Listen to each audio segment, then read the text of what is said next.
Have you ever wondered what's the difference between complement goods and substitute goods? And what is their connection to demand? If you have and you haven't found the answer, well, then today may be your lucky day.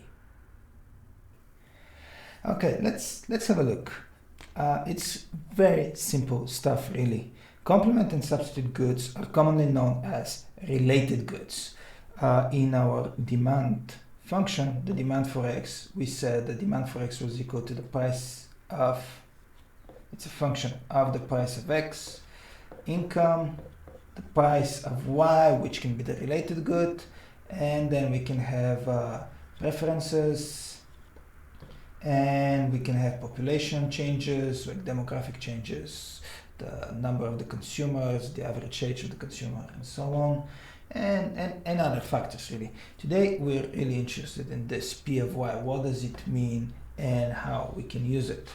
And effectively, our related goods can be of two types. We can have complements and substitutes. So let's start first with complements. Complements goods are goods that you use together.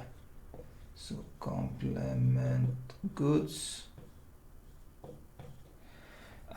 They have what is known as joint demand. So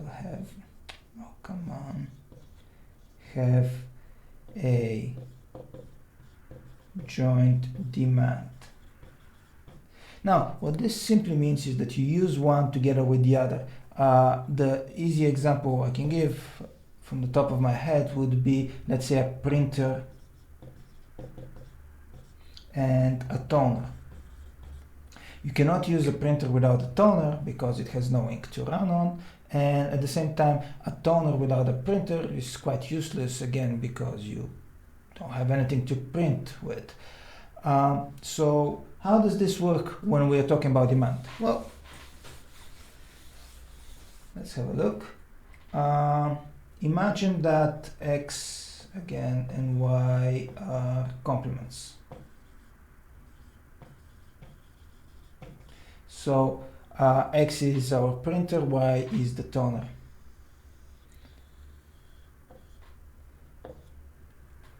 Now, before we actually do this, let's do it this way.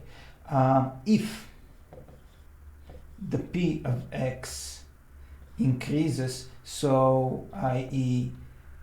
Price of the toner goes up, what do you think would happen to demand for printers? Well, naturally, because the ink is more expensive, the demand for printers may decline. So the result of this would be that D for Y will decrease. And thus we have a negative relationship, i.e.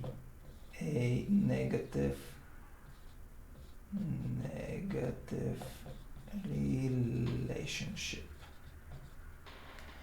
So if this is, let's say, D for printers, this would be the price, this would be the quantity, this is my original demand, D1. If P toners goes up, the result of this would be a decline in the demand for printers. The printers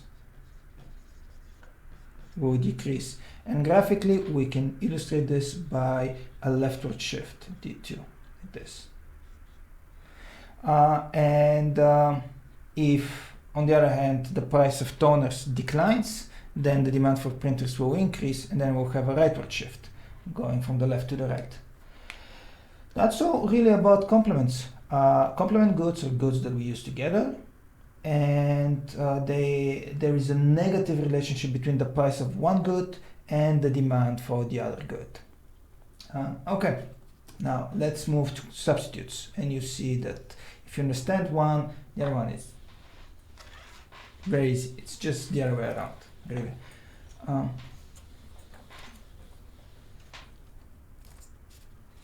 Okay, so what are substitute goods? Substitute goods are goods that we use one or the other. They're in direct competition with each other. Let's say substitute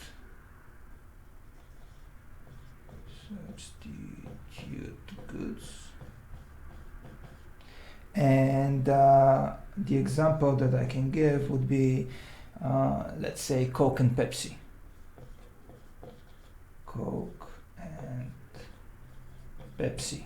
Two soft drinks that have similar tastes. And yes, people usually tend to like one or the other, but whenever one is not available, you may decide to buy the other one. So how does this work? So if X and Y are substitutes,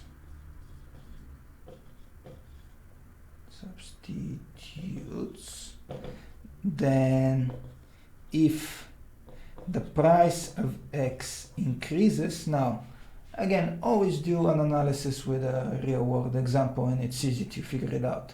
So if, let's say, the price of Coca-Cola increases, then we may be more likely to buy Pepsi, the alternative. So if this happens, if P of X increases, then demand for Y will increase. Thus, we have a positive relationship between P of X and D of Y, i.e. a positive relationship. So let's see that on a diagram and how it works.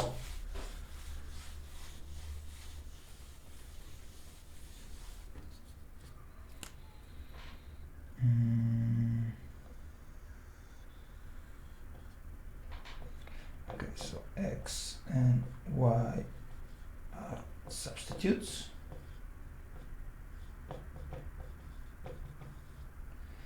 And let's say the price of Y is increasing, thus the demand for X should be increasing.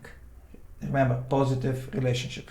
So this is P, this is Q, this will be the demand for X 0, and if the price of Y is increasing for whatever reason, then our demand for X will be shifted to the right.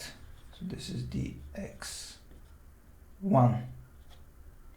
right? And again, we can see that for any random price, let's say P1,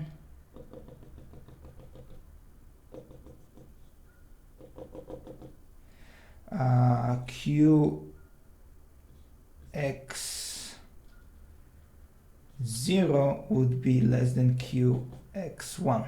So DX1 is greater than DX0.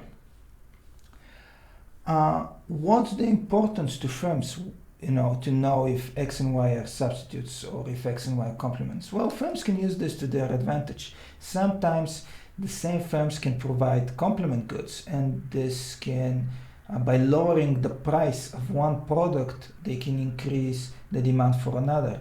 Imagine that a firm is selling both memory cards and cameras, and they want to increase the demand for their cameras. They can simply lower the price of their memory cards, and this will generate greater demand for the cameras.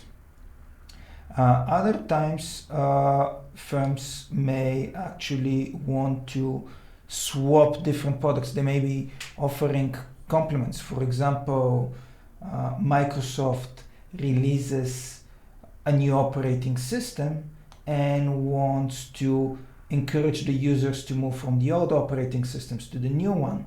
Well, if they decrease the price on the new operating system, what that will do is it will increase the demand for the new system, and it will decrease the demand for the old one.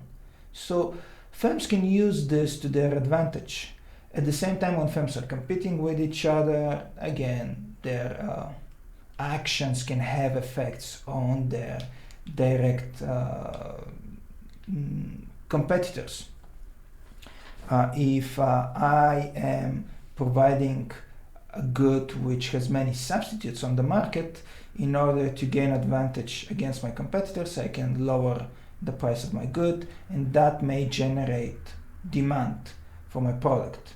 Now, depending on the market, other firms may decide to do the same, so it really depends on the market. Later in the course, we are going to look at the different market types and how firms react to other firms' actions. So don't worry too much about that for now, but it's just important to understand what the related goods are, if they're substitutes and complements, and depending on if they're substitutes or complements, how the change in the price of one will affect the other. Okay guys, that's it from me. I hope you enjoyed the lesson. If you liked it, hit the subscribe or hit the like button, and I hope to see you again. Take care.